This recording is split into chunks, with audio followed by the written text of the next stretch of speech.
آج ہم مسلمانوں کی مدد کے لیے کوئی طاقت آسمان سے کیوں نہیں آ رہی؟ کیونکہ ہمارے اندر طاقت ایمانی طاقت نہیں ہے. ہم نماز پڑھتے ہیں تو دل و دماغ ہمارا کہیں اور پر ہوتا ہے. ہم دعا کرتے ہیں تو ہم گھر کے بارے میں سوچتے ہیں. سجدہ کرو تو رو، آنکھوں میں آنسو ہو، اللہ کے ڈر سے ایک قطرہ آنسو بہاؤ گے، کل قیامت میں تم پر جہنم کی آگ حرام ہو جائے گی. اللہ تو دینا چاہتا ہے لیکن ہم قوم نہیں لینا چاہتے. کبھی بھی آگے قدم بڑھا کر نہیں جاتے کہ اللہ آج اس قوم کی حالت بہت خطرناک ہے. جو چاہتا ہے وہی آتا ہے، مسجد کو شہید کر دیتا ہے. جو جب چاہتا ہے آتا ہے، مدرسے میں تالے لگا دیتا ہے. اور جو جب چاہتا ہے قرآن کو بدلنے کی بات کرتا ہے، شریعت کو بدلنے کی بات کرتا ہے. جو جب چاہتا ہے نبی پاک علیہ السلام کے خلاف اپنی ناپاک زبان اور گندے خیالات کا اظہار کرتا ہے. جو چاہتا ہم کچھ نہیں کر پاتے، ہم بول نہیں پاتے ہیں جناب. بولیں گے ہم کو اندر کر دے گا. ہم کو کئی لوگ کہتے ہیں، ہمارے بڑے دانشور لوگ بھی کہتے ہیں کہ مولانا عبداللہ آپ کیوں اتنے سخت بولتے ہیں؟ ہم نے کہا کہ ہماری شریعت نے بھی ہم کو اجازت دی ہے بولنے کی، اور بھارت کا سمویدھان نے بھی ہمیں پرمیشن دیا ہوا ہے بولنے کے لیے. ہمیں ہماری شریعت نے یہ کہا ہے اگر تمہارے سامنے میں کوئی ظالم بادشاہ ہے جو تمہارے برقعے کے خلاف بات کرتا ہے، اگر تمہارے سامنے میں کوئی ظالم انسان ہے، تنظیم ہے، فرقہ ہے جو تمہارے قرآن کو، تمہاری شریعت کو، تمہاری مسجد کو اور تمہارے مکتب کو، تمہاری ٹوپی اور داڑھی کو چیلنج کرتا ہے، تو اس کو تم بولو کہ تم ظالم ہو، تم ظالم ہو، تم اس دنیا کے اندر ظلم برپا کر رہے ہو. اس کو بولو. ترمذی کے اندر حدیث اللہ کے نبی فرماتے ہیں کلمۃ حق، حق بات بولنا عند سلطان جائر. آج کے زمانے میں ظالم بادشاہوں کے سامنے میں، ظالم لیڈروں کے سامنے میں کلمۃ حق عند سلطان جائر افضل الجہاد، یہ سب سے بڑا جہاد کہلائے گا. اگر تم ظالم کے سامنے میں بات کر سکو، کہہ سکو کہ تم ظالم ہو، تم قرآن کے خلاف کیوں قانون پیش کر رہے ہو؟ تم سمویدھان کے خلاف کیوں قانون پیش کر رہے ہو؟ تم بیٹیوں کے لیے صرف بات کرتے ہو کہ بیٹی بچاؤ، بیٹی پڑھاؤ. کانپور کے اندر ابھی 2 روز پہلے 2 بیٹی ہیں، ان کے جسم کو لٹکا دیا گیا. 2 نابالغ بچی تھی، ان دونوں بچیوں کی لاش ملی ہے. کہاں سے؟ ایک پیڑ پر ان دونوں معصوم نابالغ بچیوں کی لاش لٹکی ہوئی ملتی ہے. کانپور کے اندر ابھی 2 دن پہلے کی بات ہے. ان کے ماں باپ سے پوچھا گیا کہ ذرا آپ بتائیے کہ آپ کی بیٹی نے خودکشی کیوں کی؟ تو اس کے ماں باپ نے کہا کہ سر آپ کو شاید معلوم نہ ہو، کوئی بھی بیٹی خوشی سے اپنی جان گواتی نہیں ہے، اپنی آتم ہتیا نہیں کرتی.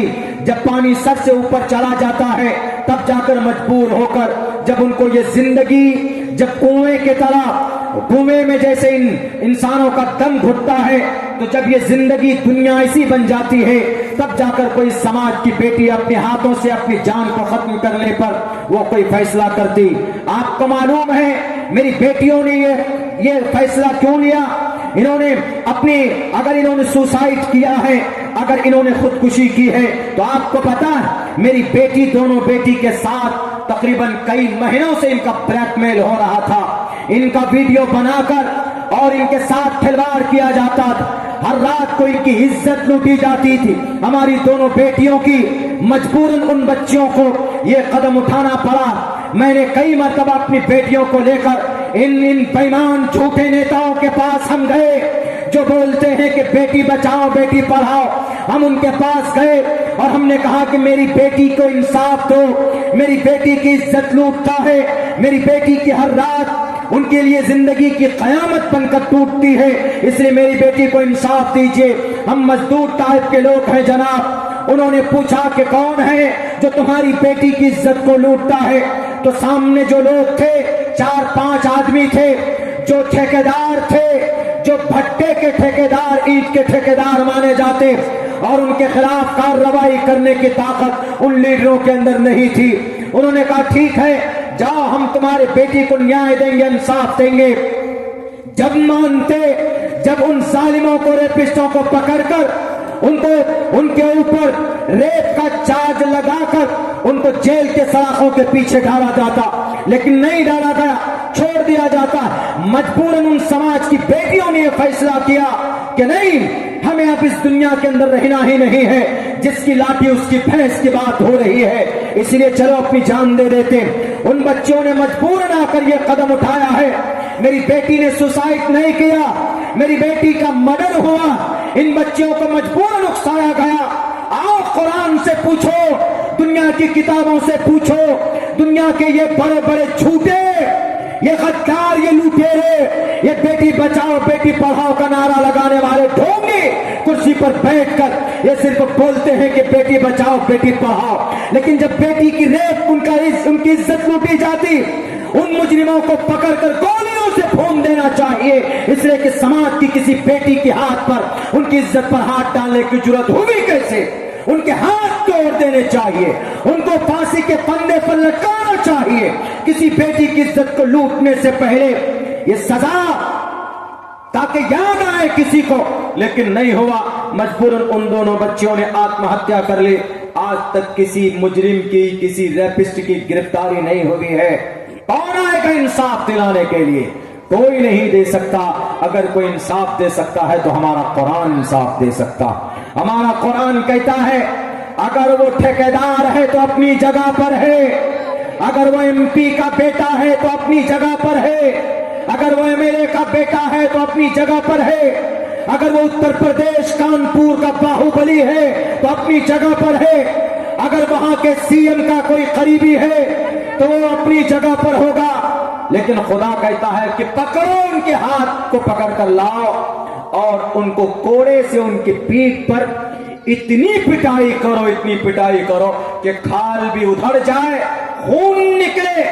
वला ताखुजुकुम बिहिमा राफतुन फी दीनिल्लाह, और उनको सजा देते वक्त कोई नरमी नहीं होनी चाहिए कि नहीं नहीं ये तो ठेकेदार साहब हैं, इन पर नरमी होनी चाहिए। कुरान कहता है कि और ज्यादा पीटो।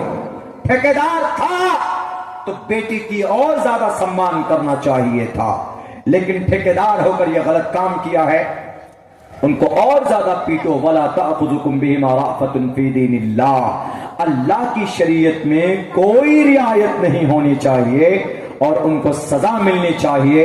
और अगर वो जिना करने वाले शादीशुदा हैं तो गड्ढा खोदो, गड्ढा कमर तक डालो, इतने बड़े बड़े पत्थर लाकर उनके सर पर मारो, सर को पीस दो उनको, और फिर कौम के लोगों को कहो कि देखो, उसका वीडियो बनाओ और पूरे कौम के अंदर उसको सर्कुलेट करो, वायरल करो, ताकि कोई और मनचलाशे, कोई और नौजवान समाज की किसी बेटी की इज्जत को न लूटे, इसलिए कि इज्जत बड़ी कीमती होती हमारी बेटियों की।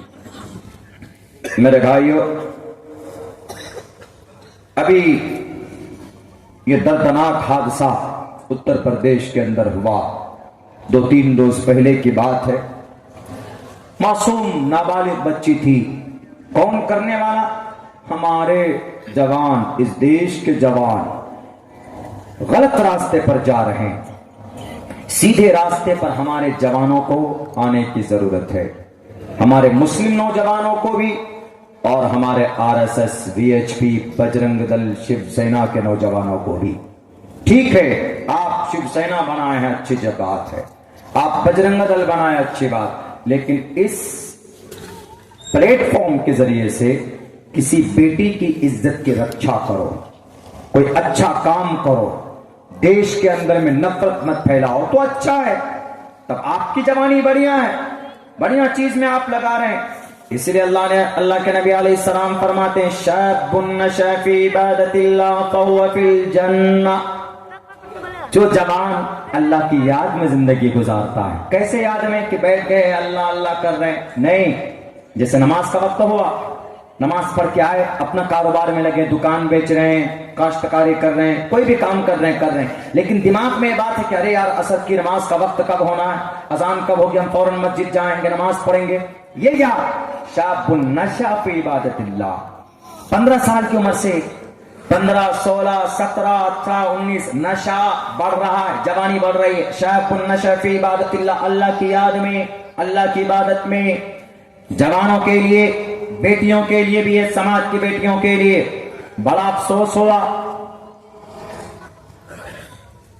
इलाहाबाद हाई कोर्ट में आज एक औरत बुर्के वाली कल चली गई दरखास्त लेकर, शादीशुदा औरत चली गई, जाकर क्या बोलती है, हाई कोर्ट में याचिका दाखिल करती है कि मैं मैरिड हूं, मैं शादीशुदा हूं, मुस्लिम औरत बुर्के वाली, मैं शादीशुदा हूं, मेरा शौहर है, मेरे बच्चे भी हैं, लेकिन मेरा एक आशिक है,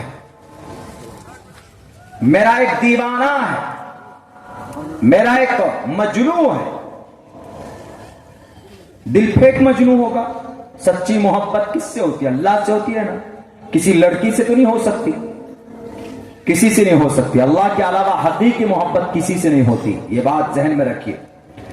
बाकी सारी इश्क मजाजी है, हकीकी मोहब्बत सिर्फ अल्लाह से। बाकी माँ से, बीवी से, बहन से, भाई से, वो अलग कैटेगरी है, वो अलग टाइप की मोहब्बत होती है। अगर आप बोलेंगे माँ को I love you my mom, उसका अलग मतलब होगा। अगर मोहतरमा बीवी को बोलेंगे I love you my wife, उसका अलग मतलब होगा। बीवी एकदम बिल्कुल खिलखिला के हंसेगी कि आज वाह क्या हो गया हमारे मियाँ को। अब चलते हुए किसी औरत को बोल देंगे सड़क पे किसी लड़की से आई लव यू, तो चप्पल इतना पड़ेगा कि सर का बाल साफ हो जाएगा, उसका ये मतलब भी है। तो उस औरत ने याचिका पिटीशन दाखिल की कि हमें इंसाफ मिलना चाहिए। हाई कोर्ट के जज ने कहा कि क्या इंसाफ मिलना चाहिए? का इंसाफ ये मिलना चाहिए कि मेरा फंडामेंटल राइट है, मेरे बुनियादी हुकूक हैं, मेरी शादी हो गई है, मेरा शौहर है, लेकिन मेरा एक आशिक भी है। मैं अपने आशिक के साथ, ये बाजारू लैंग्वेज है, लोकल लैंग्वेज, आशिक बोल रहा हूं मैं, इसलिए कि गंदी हरकत की तो गंदे अल्फाज से उनको ताबीर होना चाहिए, नहीं इज्जत देने की जरूरत है। बुर्का पहनकर उन्होंने शरीयत के खिलाफ, बुर्के के खिलाफ, समाज के खिलाफ कदम उठाया, तो उनको सबक मिलना चाहिए। हाई कोर्ट के जज ने क्या कहा? हाई कोर्ट के जज से कहती कि जज साहब, हमारा शौहर, मैं घूमने के लिए जाती हूँ खड़गपुर अपने आशिक के साथ, तो मेरा शौहर आ जाता है सामने में रोड़ा बनकर, कबाब में हड्डी नहीं कबाब में हड्डा बनकर आ जाता है पूरा का पूरा। क्या करें? हमारे फंडामेंटल राइट के खिलाफ काम हो रहा। मैं आजाद जिंदगी गुजारना चाहती हूँ, मेरी शादी हुई है, ठीक है, इनके साथ हूं, लेकिन मैं अलग जिंदगी गुजारना चाहती हूँ, मुझे ये आजादी मिलनी चाहिए, आप मुझे ये परमिशन दीजिए, आप मुझे ये आजादी देंगे। तो पता है हाई कोर्ट के जज ने क्या कहा? कुर्बान जाइए, वह हाई कोर्ट का जज किसी मदरसे में शायद पढ़ा होगा। उन्होंने कहा कि मोहतरमा, आपको इतना ही शौक है घूमने का, तो आप शौहर के साथ घूमो ना, शौहर के गले में हाथ डालकर खूब घूमिए, आप बाइक में घूमिए कि हवाई जहाज में घूमिए कि पानी के जहाज में घूमो, किसी भी जहाज में घूमो, कोई मना नहीं करेगा, जाइए अगर आपको घूमने का शौक है। लेकिन आपका शौहर है और आप एक पराये मर्द के साथ, एक आशिक के साथ, वो भी अलग जात का बिरादरी का, मुस्लिम थी, लड़का गैर मुस्लिम था, गैर मोमिन था, उसके साथ में, तो उन्होंने सुप्रीम कोर्ट, हाई कोर्ट के जज ने कहा अगर आपको घूमना है तो पहले आप अपने शौहर से तलाक लीजिए, आप अपने शौहर से अलग थलग मामला कीजिए, तभी आप घूम सकती हैं कानूनन। अब बताइए, चलिए उनका जो भी था, उनका कदम गलत था तो था, लेकिन हमारी समाज के बच्चियों की सोच कितनी घटिया हो चुकी।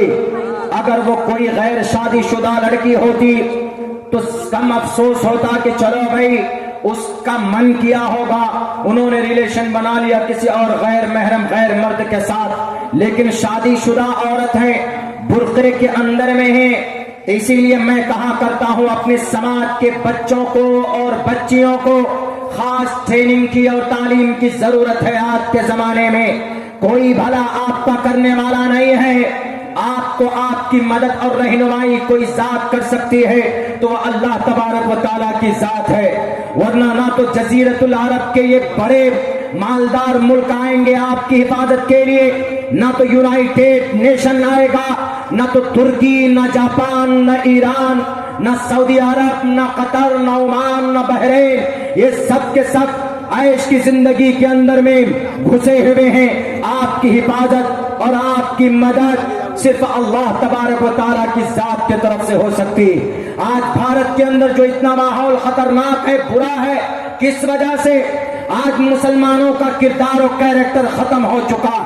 خصوصاً ہمارا نوجوان طبقہ یہاں جتنا بھی بیٹھا ہوگا, اگر میں ایک ایک نوجوان سے پوچھوں کہ ذرا میرے نوجوانوں بتاؤ وضو میں کتنے فرائض ہیں, نہیں بتا سکیں گے. غسل میں کتنے فرائض ہیں, نہیں بتا سکیں گے. ان سے پوچھیں گے کہ ذرا بتاؤ سلمان خان کی فلمیں اس سال کتنی ریلیز ہوئی ہے, فوراً بتا دیں گے. شاہ رخ خان کی فلموں نے کتنا بزنس کیا ہے, فوراً بتا دیں گے. عامر خان کی کون کون سی فلم آ رہی ہے, فوراً بتا دیں گے. کون سی ویب سیریز کتنی چلی ہے, ان کے موبائلوں کے اندر مل سکتا. لیکن ہمارے جوان سے جوان بیٹیوں اور بیٹیوں سے پوچھو کہ بھئی وضو میں کتنے فرائض ہیں, وضو میں کون کون سی جگہ کو دھونا ضروری ہے, اور غسل میں کیا کیا چیزیں ضروری ہے, 3 فرض ہے کہ 4 فرض ہے, ہمارا جوان نہیں بتا پائے گا.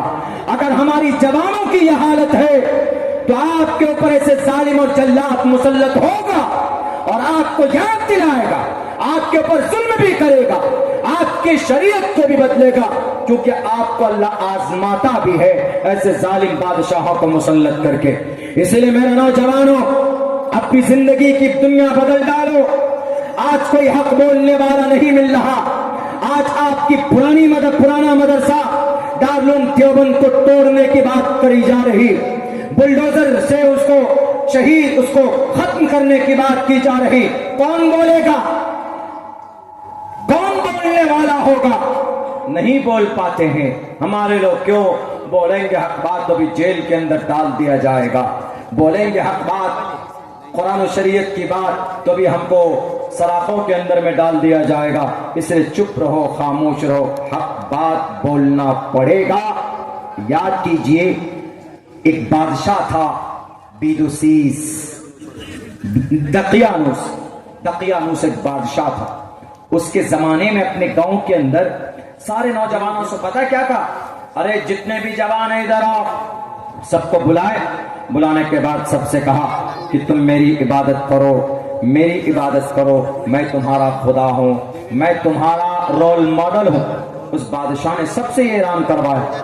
ان میں سے کچھ نوجوانوں نے विरोध کیا, کچھ نوجوانوں نے صاف لفظوں کے اندر یہ کہا کہ نہیں کر سکتے, ہم تمہاری عبادت نہیں کریں گے, تم خدا نہیں ہو, تم ایک انسان ہو, تم کو خدا نے پیدا کیا ہے, تم خدا نہیں ہو سکتے, تم ایشور نہیں ہو سکتے. ان نوجوانوں نے ان کی آنکھوں میں آنکھیں ڈال کر بات کی. اللہ نے قرآن میں ان کا چرچا کیا, ان کا نام اصحاب کہف کا, ان کے نام سے پوری سورت اللہ تبارک و تعالیٰ نے قرآن کریم کے اندر نازل فرما دی.